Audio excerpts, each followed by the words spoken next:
Colossenses, capítulo 3.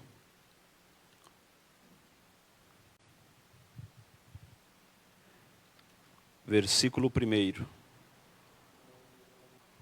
Assim está escrito: portanto, se fostes ressuscitados juntamente com Cristo, buscai as coisas lá do alto, onde Cristo vive, assentado à direita de Deus. Pensai nas coisas lá do alto, não nas coisas que são aqui da terra. Porque morrestes, e a vossa vida está oculta juntamente com Cristo em Deus. Quando Cristo, que é a nossa vida, se manifestar, então vós também sereis manifestados com Ele em glória. Fazei, pois, morrer a vossa natureza terrena: prostituição, impureza, paixão lasciva, desejo maligno e a avareza, que é idolatria. Por estas coisas é que vem a ira de Deus sobre os filhos da desobediência. Ora, nestas mesmas coisas andastes vós também no outro tempo, quando viveis nelas. Agora, porém, despojai-vos igualmente de tudo isto: ira, indignação, maldade, maledicência, linguagem obscena do vosso falar. Não mintais uns aos outros, uma vez que vos despistes do velho homem com os seus feitos, e vos revestiste do novo homem que se refaz para o pleno conhecimento, segundo a imagem daquele que o criou, no qual não pode haver grego nem judeu, circuncisão nem incircuncisão, bárbaro, cítara, escravo, livre. Porém Cristo é tudo em todos. Revesti-vos, pois, como eleitos de Deus, santos e amados, de ternos afetos e misericórdias, bondade, de humildade, de mansidão, de longanimidade, suportando uns aos outros, perdoando-vos mutuamente, caso alguém tenha motivo de queixa contra outro. Assim como o Senhor vos perdoou, assim também perdoais vós. Acima de tudo isto, porém, esteja o amor de Deus, que é o vínculo da perfeição. Seja a paz de Cristo o árbitro em vosso coração, a qual também foste chamado, e em um só corpo. E sedes agradecidos. Habite ricamente em vós a palavra de Cristo, instruí-vos e aconselhai-vos mutuamente em toda a sabedoria, louvando a Deus com salmos e hinos e cânticos espirituais, com gratidão em vosso coração. E tudo o que fizerdes, seja em palavras, seja em ações, fazei em nome do Senhor Jesus, dando por ele graça a Deus Pai. Graças a Deus. Eu quero falar nesta manhã sobre a busca pela santificação. O apóstolo Paulo, nessa sua carta, ele mostra o fundamento da santificação verdadeira. O verdadeiro fundamento para essa busca de santificação, que consiste no fato de que o cristão encontra-se em uma condição diferenciada. Aquele que foi salvo por Cristo, o seu estado, ele é um estado diferenciado. Pois como o apóstolo Paulo, ele cita nas suas palavras iniciais, ele diz: vocês morreram e ressuscitaram com Cristo. A sua condição é outra. Vocês não estão nas mesmas condições das demais pessoas. Ele diz: vocês já morreram e ressuscitaram com Cristo. Essa santificação, ela é caracterizada inicialmente com uma frase dupla, que designa basicamente o seu lado positivo e negativo. Então veja que Paulo, ele inicia a sua fala fazendo um convite. para uma busca e um convite para deixar de fazer outro tipo de busca. Então, ele apresenta uma condição binária inicialmente, que é uma oposta à outra. E ele vai iniciar dizendo: buscai o que está no alto, atentai para as coisas do alto, e não para as que estão na terra. Então ele inicia convidando o crente para buscar as coisas do céu, as coisas divinas, e ao mesmo tempo incentivando a abandonar as coisas terrenas. É claro que eu não preciso explicar isso aqui, que tudo isso tem um certo limite, obviamente, pois ainda vivemos aqui na terra e necessitamos das coisas materiais, precisamos trabalhar, precisamos buscar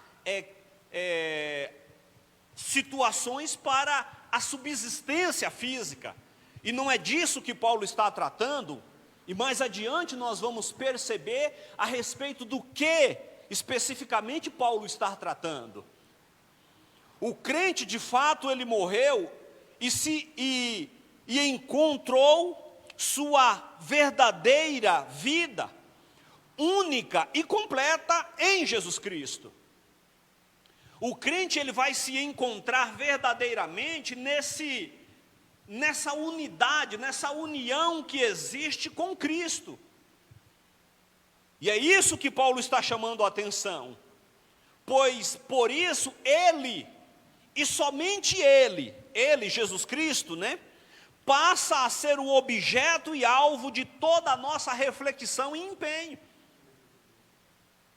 Toda a nossa reflexão e empenho está voltado para o nosso Senhor, para Jesus Cristo. E é isso que Paulo está dizendo: buscai as coisas que são do alto, as coisas que são do céu, e não as coisas terrenas. No pensamento de Paulo, tudo é exclusivamente determinado pela pessoa de Jesus. Jesus é que determina todas as nossas ações. Toda a ação do crente deve ser ponderada com base em Jesus Cristo. E é por isso que muitas vezes nós precisamos nos colocar no lugar, ou tentar, não nos colocar, mas tentar pensar de maneira semelhante àquilo que Cristo pensaria, ou como Cristo agiria. Então, diante de um cenário de incerteza, a pergunta que muitas vezes devemos fazer é: como Cristo agiria diante dessa situação? O que Cristo falaria diante disso, diante desse cenário que está posto? Ele é a realidade com a qual nos deparamos, e que com o seu amor arrebatador ele nos venceu, irmãos. Nós fomos conquistados por Jesus Cristo. A palavra de Deus nos diz que Cristo, Ele nos envolve com cordas de amor. Nós fomos vencidos pelo amor de Jesus. O seu amor venceu a dureza do nosso coração. O seu amor venceu toda a nossa pecaminosidade. Fomos conquistados por esse amor. Aleluia! Vamos examinar de forma mais detalhada a visão de Paulo com relação à santificação dos novos crentes em Jesus Cristo. Como é que Paulo ele aborda, os irmãos da igreja de Colossos com as suas palavras? A primeira coisa que Paulo apresenta, irmãos, é que a união com Cristo, ela pressupõe mudança de vida. A nossa união com Cristo, ela pressupõe mudança de vida. É necessário, então, uma vida totalmente diferenciada. E Paulo ele vai citar várias áreas da vida. Ele vai falar sobre o comportamento, ele vai falar sobre o pensamento, e ele vai falar até mesmo pela fala. Ele utiliza, por exemplo, que deve haver em nossa vida uma ausência da fala obscena. Então não é só aquilo que nós fazemos, é aquilo que nós falamos e aquilo que nós pensamos. Não é só o comportamento prático, as atitudes, mas também a fala e também o pensamento. Essa santificação concreta, porém, não é apenas um adorno à fé. A santificação não é algo apenas que enfeita a fé cristã, não é um adorno, pois a transformação na vida com Cristo deve ser encarada com profunda seriedade. E é por isso que Paulo ele enfatiza: por causa dessas coisas vem a ira de Deus. Pela ausência da santificação, a ira de Deus, ela se manifesta sobre a vida das pessoas. Então a santificação não é algo a ser encarado como algo superficial, como algo de menor importância e que, se eu quiser, eu posso deixar de lado. Não, é necessário olhar para isso e encarar com seriedade profunda. Portanto, não podemos, como pessoas redimidas e salvas pela fé, experimentar essas coisas pecaminosas sem cairmos na ira de Deus. Escrevendo aos Romanos, no capítulo 8, verso 13, Paulo ele diz: se viverdes segundo a carne, caminhais para a morte. Com a conversão, com essa união com Cristo, e o renascimento, inicia-se uma nova fase da vida do crente. E o apóstolo Paulo ele vai dizer aqui no versículo de número 8: agora, porém, tendes também vos despido de tudo isso. De tudo isso o quê? Ele cita ira, rancor, maldade, maledicência, fala obscena dos vossos lábios. Vocês têm se despido de todas essas coisas. Essas coisas não fazem parte mais da sua vida. Mas mais uma vez, essas são as condições interiores do coração, elas são citadas como a vontade daquilo que agora se exterioriza com palavras e ações. No entanto, que terrível instrumento do perverso eu são os instrumentos dos nossos lábios. Por isso Paulo ainda ressalta de forma especial a mentira. Então veja que Paulo ele vai tratando inicialmente, na sua primeira fala, ele vai tratar de questão prática, de atitudes, Ele diz: fazei, pois, morrer a vossa natureza terrena. E ele inicia falando sobre a prostituição, a impureza, a paixão lasciva, o desejo maligno e a avareza, que é idolatria. Veja que Paulo diz que o avarento e o idólatra são a mesma coisa. São a mesma coisa. Depois ele vai tratar de questões que têm a ver com o pecado relacionado à fala. E ele fala sobre a ira, o rancor, a maldade, a maledicência, a fala obscena dos lábios e a mentira. Segunda coisa, irmãos, que Paulo chama a atenção, é para os resultados de uma vida santificada. Em primeiro lugar, ele diz que aquele que nasceu com Cristo, o novo nascimento pressupõe uma vida de santificação. Então é algo concomitante, é algo que está entrelaçado com uma coisa com a outra. Se você nasceu de novo, automaticamente você começa uma busca por uma vida de santificação.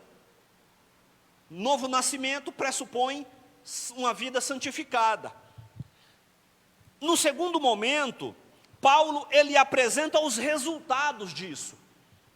Quais são os resultados de uma vida santificada? Agora ouvimos a respeito da paz que inunda a vida dos salvos em Cristo Jesus. Porque no verso 15, Paulo ele vai dizer: seja a paz de Cristo determinante nos vossos corações. A paz de Cristo, irmãos, ele na versão da minha Bíblia diz aqui, seja o árbitro. Quem é o árbitro, irmão? Vocês que assistem futebol ou qualquer outro esporte, vôlei, basquete, qualquer esporte, quem é o árbitro? É aquele que faz a decisão final, se foi, se não foi, se foi dentro, se foi fora, se está certo, se está errado, se houve um erro ou não. Quem é o árbitro? E Paulo ele diz, seja a paz de Cristo o árbitro no vosso coração. A paz de Cristo, diante de uma incerteza, é o que vai ser determinante para o certo e o errado, para o sim e para o não. É a paz de Cristo que é determinante na nossa vida. Ao usar a expressão determinante, Paulo tem em mente a atividade do árbitro, quando no nosso coração indaga, o que devo fazer agora? Que rumo devo tomar? Que palavra direi? Então a paz de Cristo, ela deve ditar a decisão. Tem coisas, irmãos, que nós não sabemos muito bem o que fazer diante dela, mas nós temos paz. Existe coisa que nós chegamos meio que em uma bifurcação, né? Na estrada da nossa vida nós chegamos em uma bifurcação. E agora? Para a direita ou para a esquerda? E a paz de Cristo é que determina para onde nós iremos. Existe coisa que nos colocado diante de nós, não nós temos muita convicção se devemos ou não fazer, mas nós temos paz para fazer. Ou, diante de determinadas situações, nós não temos certeza se aquilo é certo ou errado, mas nós não temos paz. Nos incomoda, rapaz, eu não tenho paz para fazer isso aqui. Eu não estou tranquilo para tomar essa decisão. Isso aqui não há paz no meu coração para fazer isso, ou para deixar de fazer aquilo. E é isso que Paulo chama, porque uma das coisas que determina, uma das coisas que deve ser determinante dentro disso é a paz de Cristo. A paz de Cristo, ela deve ser ser determinante diante disso. Aleluia. Louvado seja o nome santo do Senhor. Observe, meus queridos, que nós precisamos nos colocar diante do Senhor e entender que a paz que Ele coloca nos nossos corações, ela determina, ou deve determinar, as nossas ações.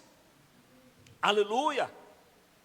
Paz é um daqueles conceitos que não se pode explicar, nem tornar compreensível, por mais exaustiva que sejam as considerações. Você não consegue explicar a paz de Cristo no seu coração por meio de palavras. Como é que você explica isso? Não tem como. Você não consegue externar isso em palavras. Quem, no entanto, encontrou paz, sabe muito bem que a possui. Você não consegue explicar, você apenas vivencia isso. Talvez as pessoas que estejam ao teu entorno não compreendam. E você diz, olha, eu não tenho paz para fazer isso. Aí alguém diz, mas como que é isso? Você fala, olha, eu não sei explicar, mas eu sinto no meu coração que eu não devo fazer isso. Por mais que eu não tenha certeza se está certo ou se está errado. E ao contrário também é verdadeira. Você fala, olha, eu tenho paz para tomar essa decisão. E alguém diz, mas como pode? Você diz, eu não sei explicar. mas eu sei que no meu interior eu sinto uma paz interna para agir dessa maneira. Porque essa é a paz que Deus interioriza no nosso ser. E é ela que nós precisamos buscar. E Paulo vai dizer aos irmãos de Colosso: seja a paz de Cristo determinante, ou o árbitro das vossas decisões. Foi justamente a paz de Cristo que determinou os corações de Paulo e Timóteo, quando decidiram continuar a árdua luta pela igreja em Colossos, e resistir implacavelmente a todos que tentavam confundir essa igreja. A paz de Cristo no coração daqueles homens, irmãos, era o que era determinante para eles continuarem na árdua missão que eles tinham da pregação do Evangelho de Cristo Jesus.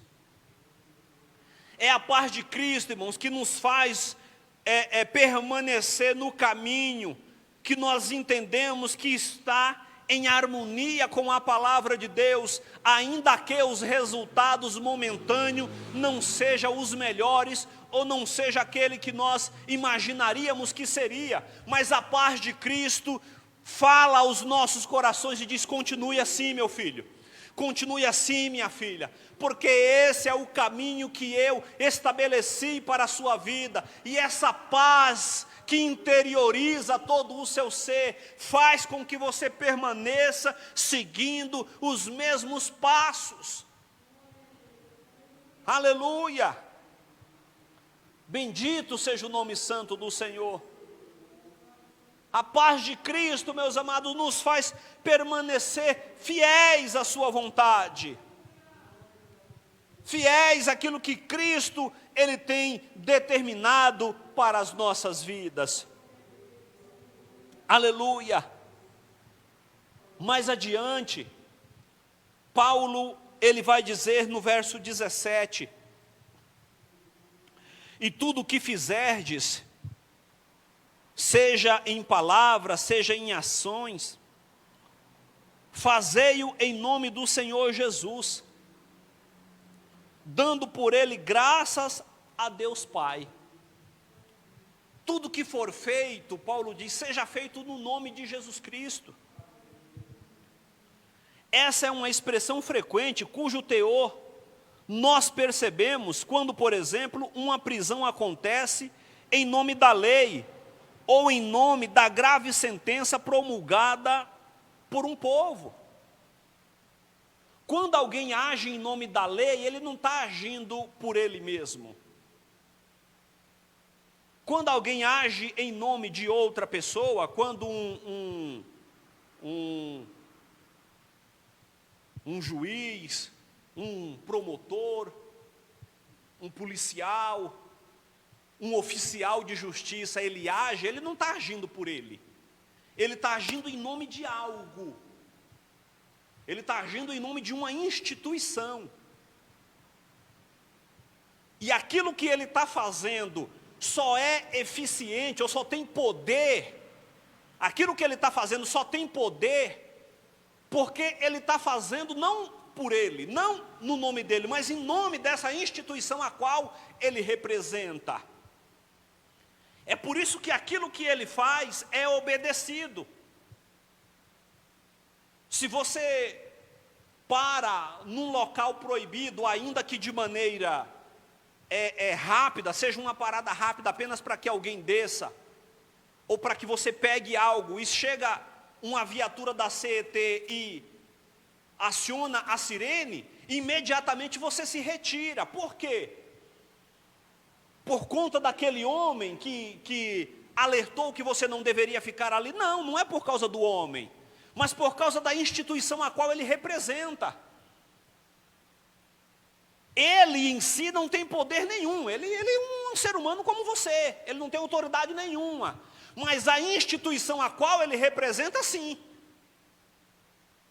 Então nós, em nós mesmos, nós não somos de nada, nós não temos poder de nada, mas o Deus a qual nós servimos é que os tem, e é em nome dele, Paulo diz, É em nome dele que todas as nossas ações ela deve ser feita. Aleluia. É por isso que Paulo diz que tudo aquilo que você faça, tudo aquilo que você fizer, seja as vossas ações, seja o vosso falar, em nome do Deus Pai. Aleluia.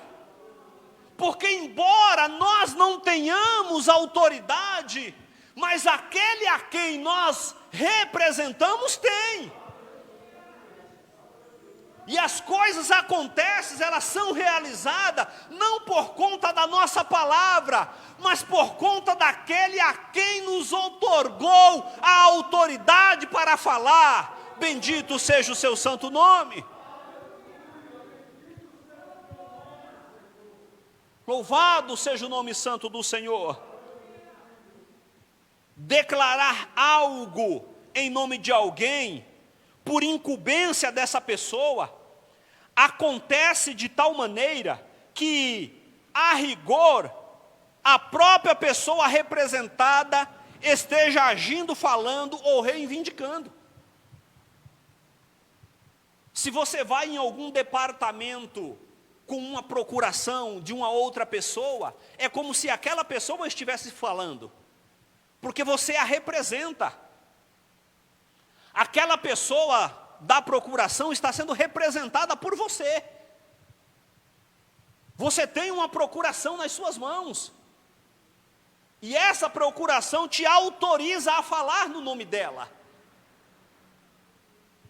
Isso me faz lembrar, meus irmãos, saindo totalmente aqui, né, do nosso texto, mas isso me faz lembrar que quando Neemias pede para voltar para Jerusalém, para reconstruir o muro, ele pede carta do rei, ele pede uma carta do rei, e essa carta de Neemias, irmão, era a senha. A carta que Neemias carregava consigo era a senha, porque qualquer lugar que ele fosse abordado, ele apresentava a carta, as portas se abriam. Deus, quando nos chamou, irmãos, Ele entregou nas nossas mãos uma procuração. Ele entregou nas nossas mãos uma procuração e Ele disse, pode ir. Pode falar em meu nome. Aleluia. Você já viu alguém que chega em um departamento público e fala no nome de alguém reconhecido? Eu lembro que eu trabalhava numa empresa, e quem fazia a segurança da empresa era policiais, né, que fazia a segurança da empresa. E o policial que comandava, né, aquele grupo ali, ele era um delegado. E vários funcionários da empresa, quando tinha algum problema, às vezes pediam um auxílio para esse delegado. E dizia, olha, eu estou com um problema tal, assim, você poderia me ajudar? E ele dizia, tá, tudo bem, o que aconteceu? Aí alguém relatava para ele, olha, aconteceu isso e aquilo. Então você vai, eu não vou falar o nome dele aqui, né, porque... você vai em tal departamento e diga lá que foi o fulano de tal que falou com você.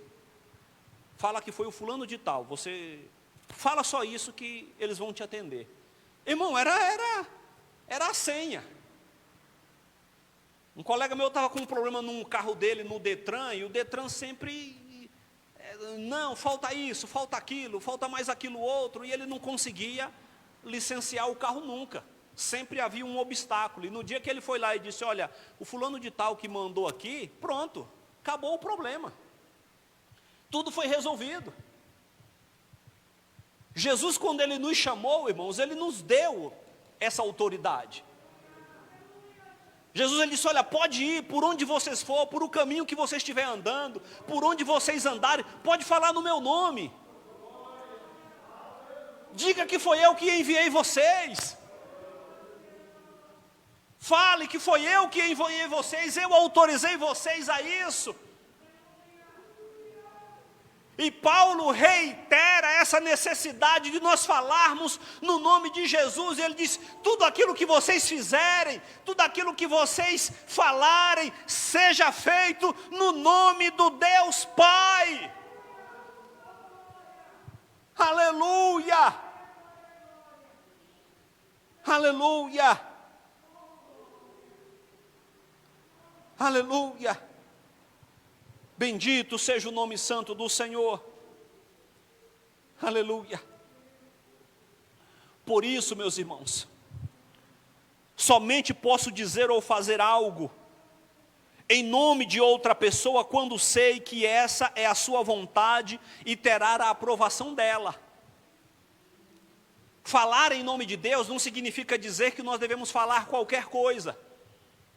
Agir em nome de Deus não significa dizer que nós devemos fazer qualquer coisa, mas aquilo que nós temos convicção que seria a vontade dEle, que Ele faria diante daquela circunstância. Aleluia!